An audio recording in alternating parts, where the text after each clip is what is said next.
there, and welcome again to Connect, an alternative talk show where we discuss how to stay connected during the COVID-19 pandemic. Today our topic is e-learning. Most of YWAM schools are on pause. What options do we have to continue training for now and for future? With us here today are Phil Leage from the King's Lodge, Nuneaton, England. Welcome. Thank you. It's great to be with you today. And Bevin Ginder from Chiang Mai, Thailand. Welcome. Thank you. It's a privilege to connect with you on this topic. And David Enge from Kona, Hawaii. Welcome. Pleasure to be with you. How has the coronavirus situation affected you so far? Phil? In many ways, I've continued because a lot of what I do can be done online, but otherwise we're restricted in going out, just one exercise a day, shopping, otherwise we carry on. And Bevin? Yeah, this thing has disrupted everything. We took the courage to go to the Frontier Missions meetings in Brazil, and then we're just watching everything shut down. The borders to Cambodia closed. And so fortunately, we've had some friends loan us their house here in Chiang Mai, and we've been able to continue with things like language learning. And it kind of pushes me forward in developing this online learning and now I feel like I have a little bit more time actually for that as well. And David? We've made the best of the situation. Professionally, it's like we have to run a startup all over again. Everything is new and everything is changing.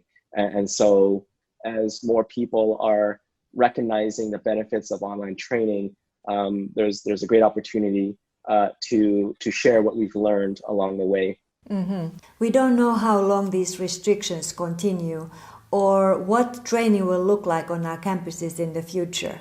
Is it possible to run online courses as part of the University of the Nations? Phil?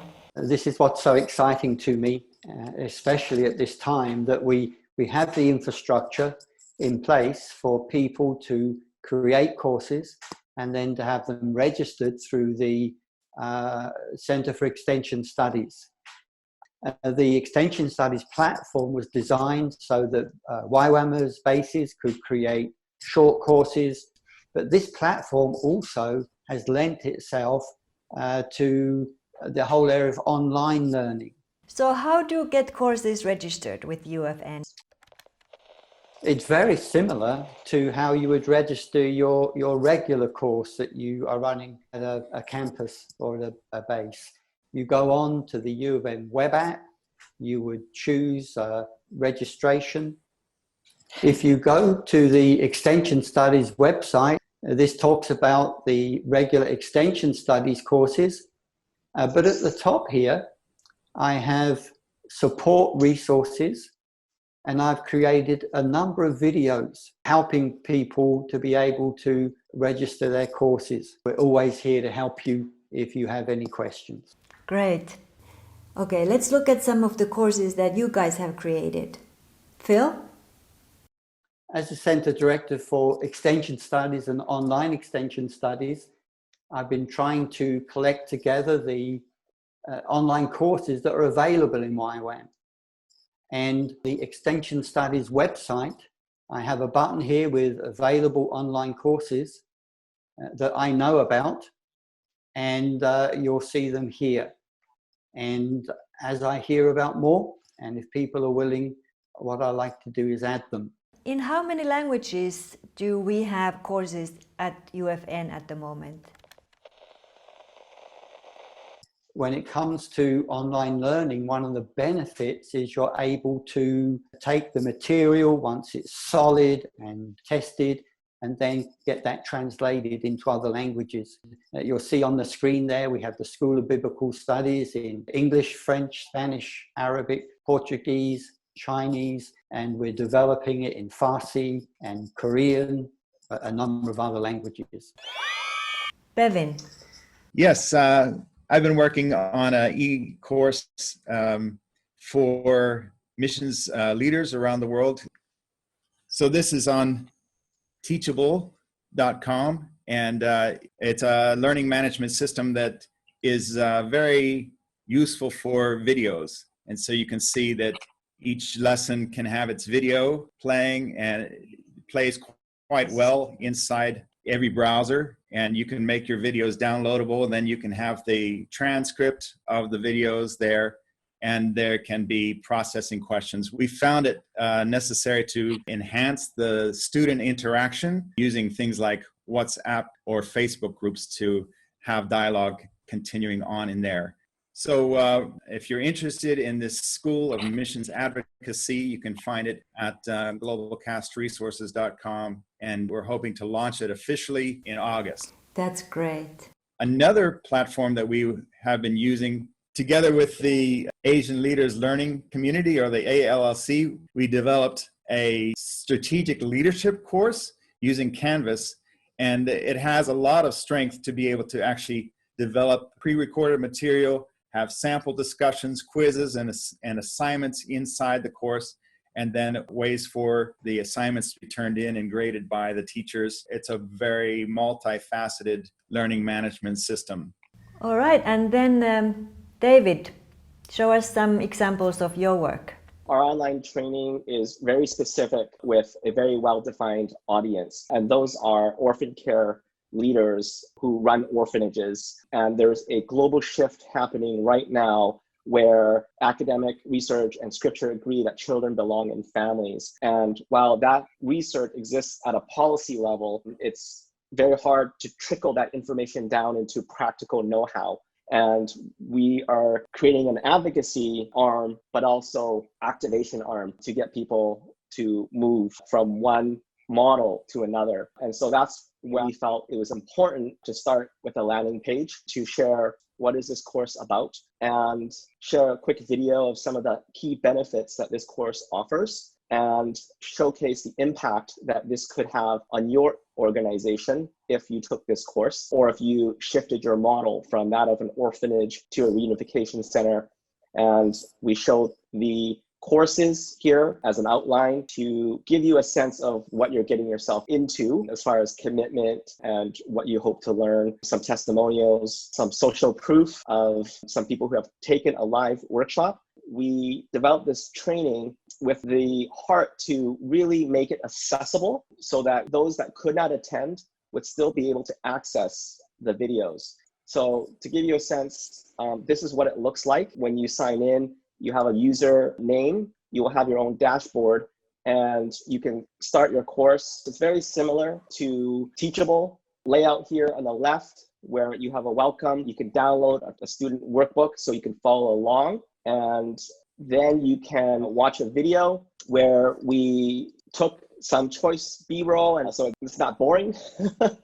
And we also integrated interaction. And the interaction helped us in two ways. One, it helped us get data on where our students are at and the questions and the struggles and the barriers that they're facing. And so as part of here, we had an opportunity to engage them and say, what are some of the motivations behind why your organization is seeking change? And then here, there's an assessment where you can set up a survey and get a pulse from your enrolled student. And that's very helpful for us as we continue to develop content as to what are the students interested in, where are their barriers, what are the potential gaps, and how can we incorporate that in future development. Wow, that's great, very visual. Any funny mistakes that you have encountered while developing e-learning? Phil? When I began, I really knew very little. I had the material for the distance learning SBS, and what I began was simply taking the PDF files and uploading them. I wanted to make it interesting, so I had lots of little clip art stuff and different fonts, all of these things. And as I continued, I realized that no one uses clip art anymore. And the fonts are confusing for people. It should be one style repeated. Yeah, it's not so much a funny story, but it's something I think a lot of us might wrestle with, and that is wanting to get it right. And I just found myself paralyzed and not doing anything because I needed to get it perfect. And I think there's a lot of you out there who have a lot of good content. You're taking the time to go face to face with people and share it because you're a teacher, but then reticent to put a camera in front of your face. And I say let's overcome that, especially in this season. Bite the bullet and stand in front of a camera and just shoot something and then put it together. And then you can go back and tweak it and fix it. But it's better to have something than nothing. It's a learning process, but yes, do it. I would echo that. Just continual iteration. And if I showed you the very first digital presentation I did, I just feel so ashamed. Being young and full of fervor and zeal, I was shaming people. But there was this this excitement around the content, but I forgot about the people. And I learned very quickly that it's not how people learn. And so as I'm learning how people learn, I'm also learning to say this word. It's called GETMO, GETMO, and it's good enough to move on. So yeah, I've made a lot of mistakes and many to laugh about now, but those mistakes have formed experience, which hopefully will benefit others. Yeah, we learn by doing. Bevin, why did you decide to create an online course? More and more, the body of Christ is shifting to the global south. And so there's so many people who may or may not be able to actually get to our courses. That's great when they can, but how can we make courses more affordable and accessible? And I just started to see how the body of Christ in Asia, Africa, and Latin America is maturing. And now they're also realizing, hey, we have the Great Commission. We can send people to the nations. And so I think that my motivation was, how can we empower leaders from the global south to be able to engage more of their communities for the Great Commission? Maybe a first step is online courses, but I think in the long run, we also want to empower these national leaders to develop their own content. And so I just was looking for, how can we make it easy? Wow. What is the potential of e-learning, David? If you look at how people are learning nowadays on YouTube, Instagram, TikTok, learning is all around us. It's decentralized. Universities are recognizing that. And so to say that it's the future, I would say that the future it's now. And if we don't innovate the way we train, we'll fall behind. To put some numbers around this, in 2015, $107 billion was spent in the development and sales of e-learning. Forbes recently came out with a projection that by 2025, it will be a $325 billion industry. I like the fact that you can scale at standard, where you can film content and edit it in a way so that you can train trainers. And in fact, that's what we did with our first training called Love Wisely. And the Love Wisely training, if I may, is a short 15-minute video that we developed here in YWAM Kona to train short-term staff how to love kids wisely, recognizing that a lot of short-term teams, when they go on outreach, will interact with children and inadvertently hurt more than they help. And so we learned a lot in that process of how do you engage students. It's very different than in a classroom setting when you're using a video, because you can introduce many different perspectives. And you can go out and interview someone from the Ukraine. You can get a testimony of someone over there in Kenya who grew up in an orphanage and integrate that into one media package. And so just by having a digital expression or platform to make that content available is a key benefit. So accessibility, being able to scale standard, and it's cost effective. Wow. Phil, how can online training be used better in YWAM and also in the wider body of Christ? I believe in YWAM we have such quality content in a University of the Nations. And the passion was, how can I take that and how can I make that accessible? And so actually, I began with a friend late in the 1990s and we developed distance learning. for the School of Biblical Studies. We created booklets and we would mail them out, and people would mail their work in, and we would grade it back in those days.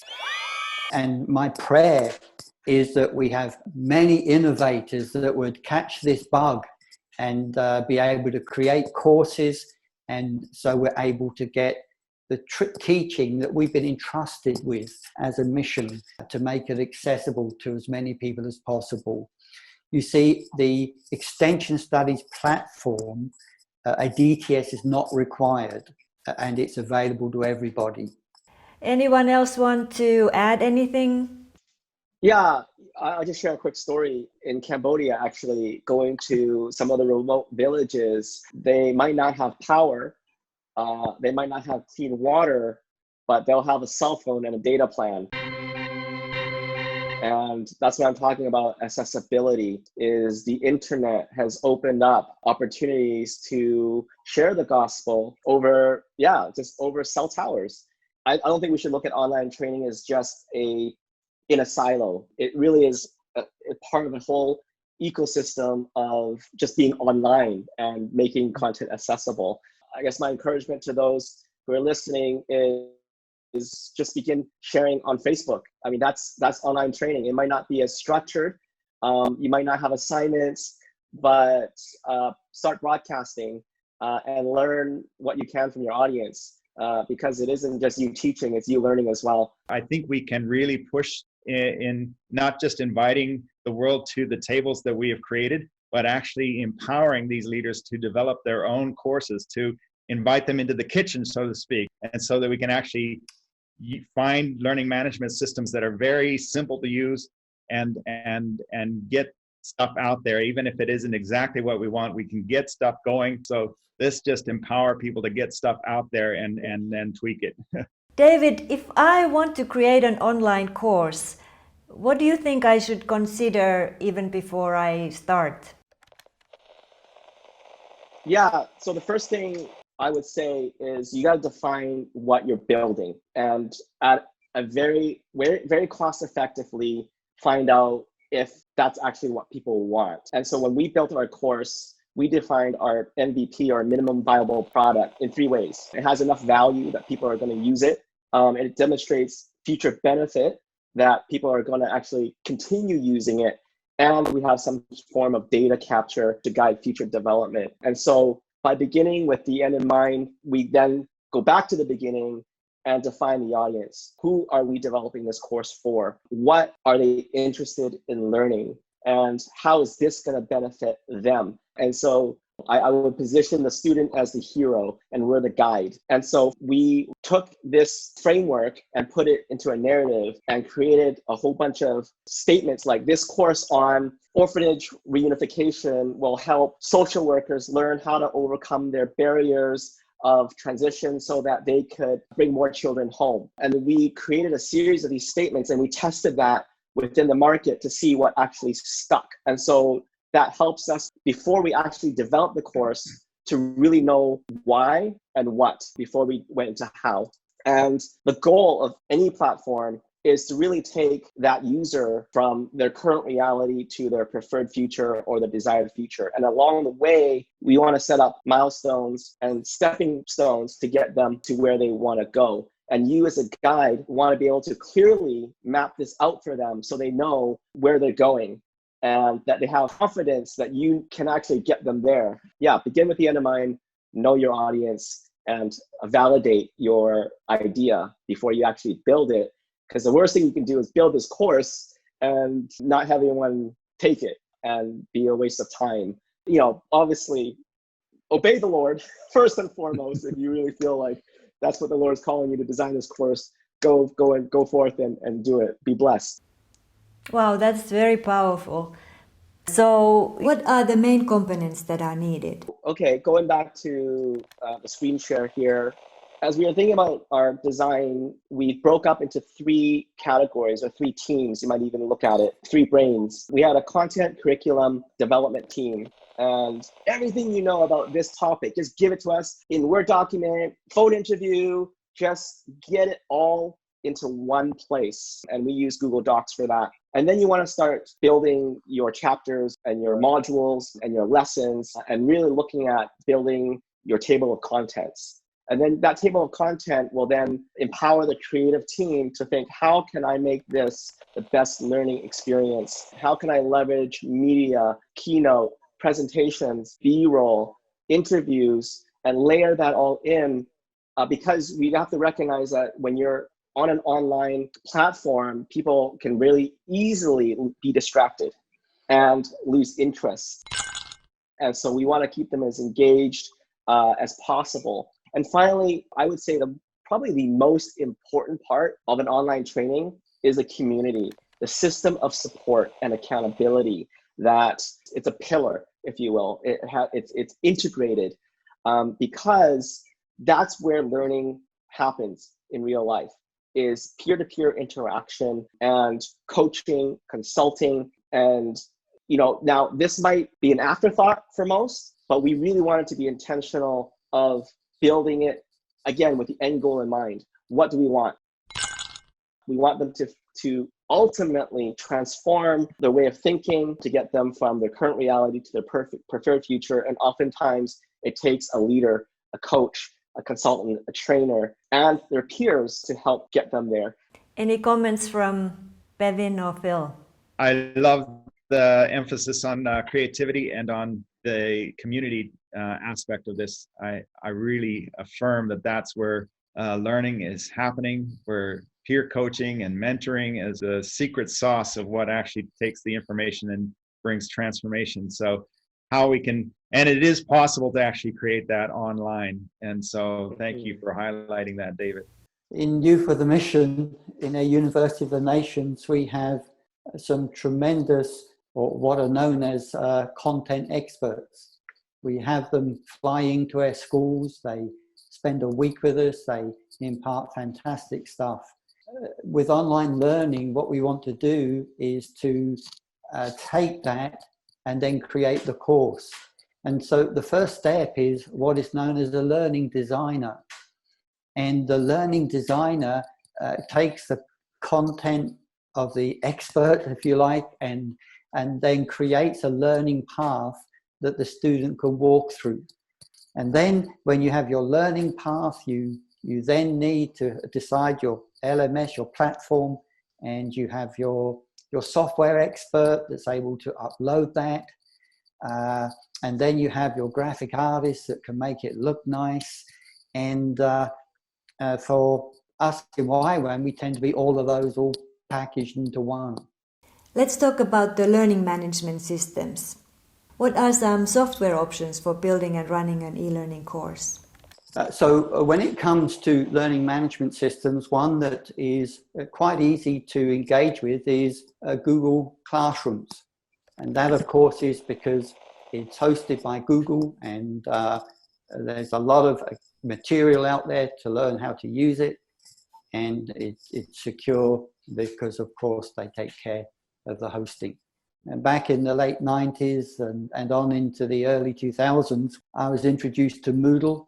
And so that's really why I use it. I know it and it works for me. It is open source and is multilingual. And that's what I love about Moodle.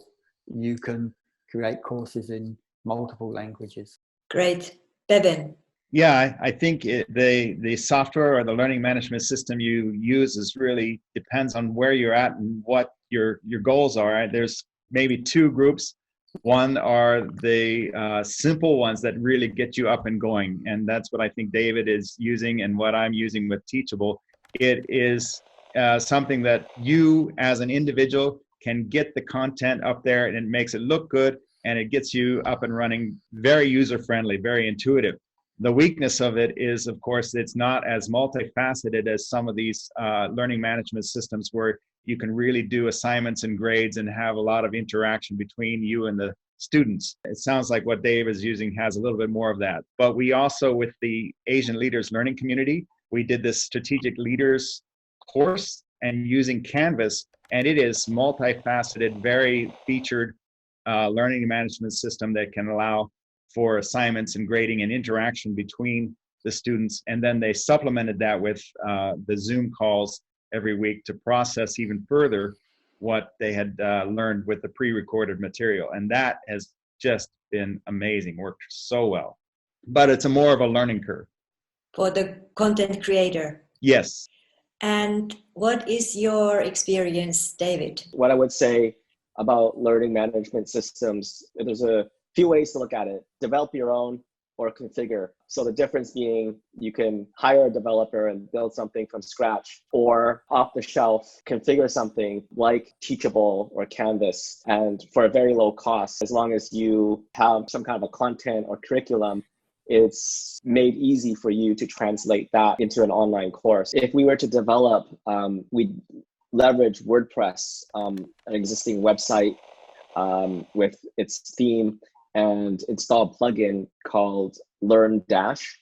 And that would allow us to build something from the ground up. We decided to go the cost-effective route to get something up and running, but yet have the functionality we needed to really give our best shot at our MVP. We knew early on that we would definitely leverage video. So how does the interface handle video? Is it seamless? Are they running their own servers? What happens if there's service interruptions? Those are kind of the questions that we were asking. And we saw that this particular platform was using a third-party video hosting that was industry standard. And so we really like that. I've been using Thinkific, and I wanted to show you what that looks like. This is what it looks like from a course creator. You would just go to course, you would design a new course. And if I go in here, I can just show you how easy it is. It's literally drag and drop. So if I want to add a chapter, I want to add a lesson, it could be a video, a quiz, multimedia. If you have an existing PDF or Keynote or PowerPoint presentation, it is just upload, and Thinkific handles the rest. You don't have to think about hosting. You don't have to think about WordPress. And it's just a quick and easy way to get your training up and running at a very low cost. The presentation feature is very simple. You upload a PowerPoint, and you can actually narrate that slide. And so you have a wonderful blend of both visual and audio tools at your disposal. And that is on the back end of Thinkific. What I love also is being able to see the student engagement. They have this advanced reporting. It's one thing for students to enroll, but are they actually engaged with the content? Are they finishing the courses? And if not, where are they getting stuck? And this helps us as part of our lead nurture campaign. We have this set up in our back end. When a student reaches a milestone, they'll get a badge via an email. Or if they're falling behind, we'll have a course instructor reach out to that student and say, hey, we've noticed you haven't really been active for the last 3 weeks. Is there something wrong with the platform? Have you just simply lost interest? And it helps us, again, to really validate some of these lessons and content so that we can better refine for future development. One of the beautiful things about configuration is you don't have to keep up with the times. You don't have to add new features. They're going to add new features and continually innovate. Because LMS systems are so competitive, they're going to want to always one up to try to keep you on their platform. And we wanted to look for an LMS that certainly was competing and in that space with Teachable and some of these other, Blackboard and all that.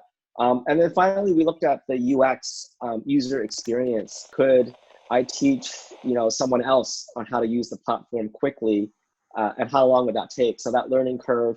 And from the user's perspective, that was the most important part, is can someone navigate on their phone? 80% of our users are on mobile phone. Is it mobile responsive? That's part of the user experience. The second thing was, are the buttons big? If someone's in a village and they have very low data connect, how do they process and optimize images so they're not waiting, gobbling up 50 gigabytes just to watch your video, or just to see that page load in like 3 minutes. And then, and then I'll add one more thing is support.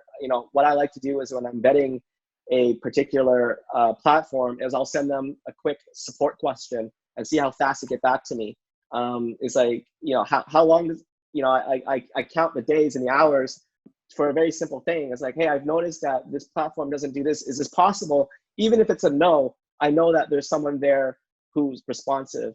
And so those are very important things for me as someone who's developing a digital training platform. Any comments from Phil or Bevin? One thing I've noticed is that there is now a real push to have LMS software that is specifically designed for smartphones. And I think that's a very exciting development. Bevin. Both Teachable and Canvas, I know, have apps that you can download and sign up to the content inside that app on your smartphone. Good stuff. What I love about YWAM training is that you get good quality knowledge with the spiritual formation. If we use e-learning, how can we build and assess character and skill as well as knowledge? Phil. This is really an important question, especially for us in YWAM. One of the reasons we've not jumped into online learning in the University of the Nations as quickly as we might is because of this question. And the people asking, how can online learning be transformative? The area of Christian formation, discipleship, character is core to all of our learning. And when it comes to our campus-based training, we have what we call that live-learn concept. The idea is that our training includes knowledge, skill, and character. And as I've looked at the training I've been involved with online, what I've noticed is something really marvelous. And I'd like to give it the term life learn, because as people are engaged with learning, they're also engaged with their ministries, their lives, their churches, the circumstances around them. And this becomes a wonderful platform for them to actually put in practice. So the learning they receive, rather than having the long course, maybe 12 weeks or more, and then moving out to apply, they're applying it immediately. And so that gives opportunity for skills to develop as well as knowledge, and also being engaged with the nitty-gritty of everyday life. It's the character as well. Now, this is why the connection with the course staff, with other students, the online meetings, this is why they're really important. Bevin. Yeah, that so many people going through actual classrooms face-to-face, write the stuff down in their notebook and never apply it. So that's right. And so this to me is very exciting. It would mean that if people do our courses online, it would be directly connected to a degree should they want it. And we need to see this really explode. So you guys may be hearing from me, just a warning. I was trained as a life coach with CMI, Coaching Mission International. And so they have over a decade now of evidence they can point at where people learn stuff online, but then with ongoing coaching, where most of the time it's by calls. And that's brought so much leadership development, transformation, as people have just connected on a regular basis, like once a week or twice a month. And now we're applying that in the context of these online schools where there's pre-recorded content, yes, and then there's dialogue through messages, but then face-to-face, one-on-one via Zoom or Skype. And that's really that ongoing mentoring and coaching still is bringing a lot of transformation and application. So I agree 100% that we don't want to just get information online and have people get that in their head. There is a lot of evidence that as people are learning and then processing together and applying it as the school unfolds, that transformation is happening, application is happening in ways that are really encouraging. David. I think as we've have some experience, a measure of experience in this, we all recognize the need for community, for a very personal connection where discipleship can happen and can be facilitated.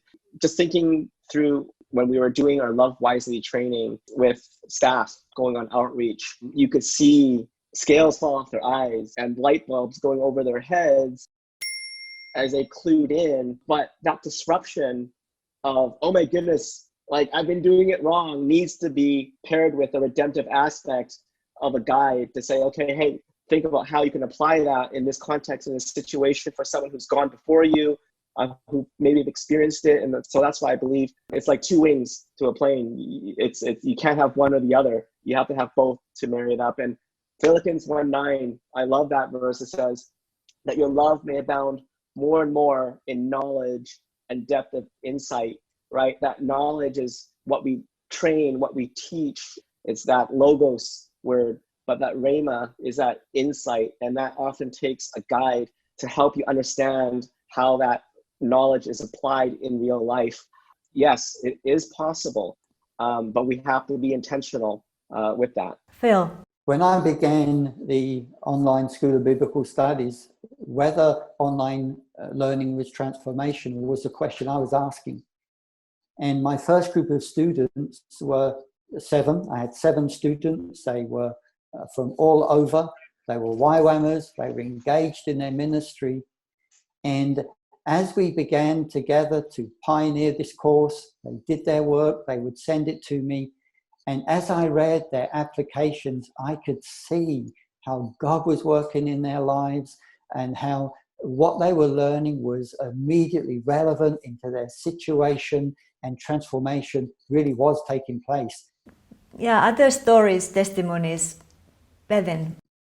Yeah, it's a story just of an example where there was a School of Frontier Missions in Costa Rica, and they just designed some videos on various principles on the topic, and they would watch that, and then I had processing questions for them, and so they would process that, and then for the second half of the class each day I would join and answer questions and reinforce things. And it was going so well. In fact, sometimes the discussion was so lively it felt like I was actually interrupting the good stuff that was happening in the classroom. And but then at the end of the week, when the feedback was happening, I was like, oh my goodness, those are the things that I was hoping that they would catch.